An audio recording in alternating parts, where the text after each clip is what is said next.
Hurricane Isaac getting weaker, but still dumping buckets of rain on Mississippi. At least one death is now being blamed on the storm. A tow truck driver was killed by a tree that fell about midnight last night. Now with a report on what's happening in the Gulf Coast is Stephanie Hockridge. She's from our Scripps station, WFTS, and she's joining us now live from Louisiana. Stephanie, what's going on? Well, right now we are at the YMCA in Belle Chase, which is part of Plaquemines Parish, and that's one of the hardest hit areas by Isaac. And let me just show you what's going on here. A lot of people have gathered here. In fact, they admit they don't even know how many people are inside because minute by minute more and more people show up. They're looking for shelter. They're looking for food and water. Lunch just arrived, so there's a little bit more activity right now, but otherwise people are just sitting on cots. They're sitting around. They're desperate because they have nothing. Their homes have been completely destroyed. Some admit they have no clue whether or not their things are even safe because the ferry to get to Plaquemines has been shut down to everyone except emergency personnel.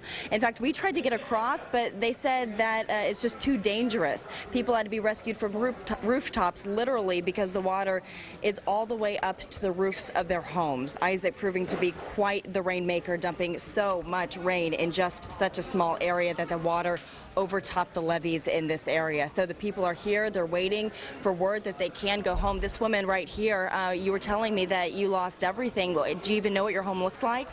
Last that we heard, we had 2 inches of the roof of our house sticking up out of the water.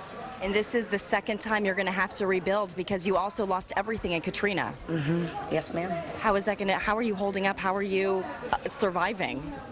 At this point, just trying to take it day by day. Yeah, day by day. Doing the best we can. Absolutely, and that's just the feeling here in the YMCA as people are gathering and they're just trying to figure out what's next. Because Tanya, one of the things that I asked someone, where do you go from here? And she goes, I don't know. We have nowhere to go. We have no things, and they have babies and they have children and they have families. This is another Katrina for this part of the country yet again. Back to you, Stephanie. I don't know if you can grab that woman that you were just speaking with. Our hearts go out to her, and I don't know if you could ask her real quickly.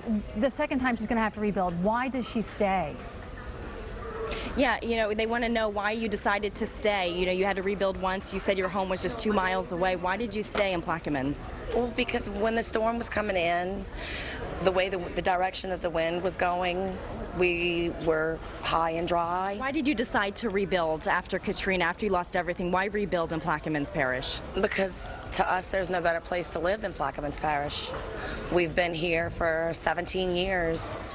My husband is from Gretna, but he's grown up Plaquemines Parish all his life. Will you stay here again, or will you move somewhere else now that this is the second time?